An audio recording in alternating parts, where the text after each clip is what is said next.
तर का मित्रांनो, तुम्ही तुमची हाऊसिंग सोसायटी रिडेव्हलपमेंटचा प्लॅन करत असाल तर त्याच्यामध्ये तुम्हाला मिळू शकतो 10% पर्यंतचा FSI.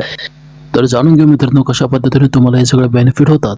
तर मी आहे तुमचा दोस्त आणि हो संदीप आणि तुमच्या सर्वांचं स्वागत आहे Prajwal property and real estate या चॅनलमध्ये. आणि जर का मित्रांनो, तुम्ही तुमची हाऊसिंग सोसायटी स्वतः रिडेव्हलपमेंटचा प्लॅन करत असाल कुठल्याही डेव्हलपरला न देता, तर ही डेव्हलपमेंट हाऊसिंग सोसायटी PCMC आणि कॉन्ट्रॅक्टर यांच्या कोलॅबोरेशनमध्ये केली जाते. आणि जर का तुम्ही तुमची हाऊसिंग सोसायटी कुठल्याही डेव्हलपरला रिडेव्हलपमेंटसाठी दिली तर त्याच्यामध्ये तुमचं होणारं नुकसान म्हणजे डेव्हलपर नेहमी स्वतःचं प्रॉफिट सर्वात प्रथम ठेवतो, तुमचं प्रॉफिट सर्वात मागे ठेवतो आणि त्याच्यामध्ये टोटल कंट्रोल तुमचा नसून टोटल कंट्रोल त्या डेव्हलपरचा असतो.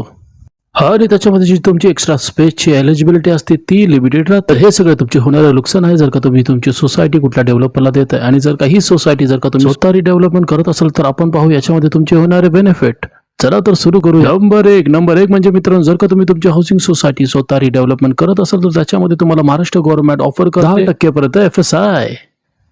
नंबर दोन म्हणजे मित्रांनो, जर का तुम्ही तुमची हाऊसिंग सोसायटी स्वतः रिडेव्हलपमेंट करत असाल तर त्याच्यामध्ये तुम्ही कन्स्ट्रक्शन कॉस्ट काढण्यासाठी एक्स्ट्रा फ्लॅट काढून ते कन्स्ट्रक्शन कॉस्ट काढून उरलेले फ्लॅटचे अमाऊंट तुम्ही तुमच्या सोसायटीच्या फंडिंगसाठी वापरू शकता. नंबर तीन म्हणजे मित्रांनो, जर का तुम्ही तुमची हाऊसिंग सोसायटी स्वतः रिडेव्हलपमेंट करत आहात तर त्याच्यामध्ये फ्लॅट अलॉटमेंटसाठी लागणारा स्टॅम्प ड्युटी ही तुम्हाला फक्त 1000 रुपये पे करावे लागते. नंबर चार मध्ये मित्रांनो, स्वतः गव्हर्नमेंटने अनाउन्समेंट केलेलं आहे, जी हाऊसिंग सोसायटी स्वतः रिडेव्हलपमेंट करत असेल तर त्यांनी 2026 पर्यंत तुम्ही तुमच्या जर का सोसायटीचा प्लॅन गव्हर्नमेंटला जर का 2026 पर्यंत सबमिट केला तर त्या प्लॅनवर लागणारा जो प्रीमियम आहे 8.5% ते गव्हर्नमेंट ॲब्सोल्युटली तुम्हाला माफ करून टाकते. फक्त अट एकच की तुम्हाला तुमचा रिडेव्हलपमेंट प्लॅन हा 2026च्या आतपर्यंत तुम्हाला तो सबमिट करायचा आहे. नंबर पाच मध्ये मित्रांनो, जर का तुम्ही तुमची हाऊसिंग सोसायटी स्वतः जर का रिडेव्हलपमेंट करत आहे तर त्याच्यामध्ये तुम्हाला खूप चांगला आणि मोठा बेनिफिट होतो. बेनिफिट म्हणजे मित्रांनो, त्या टोटल कन्स्ट्रक्शनवर तुमचं कंट्रोल असतं. त्याच्यामध्ये जे प्रोडक्ट क्वालिटी असते ते तुम्ही प्रॉपर चेक करू शकता.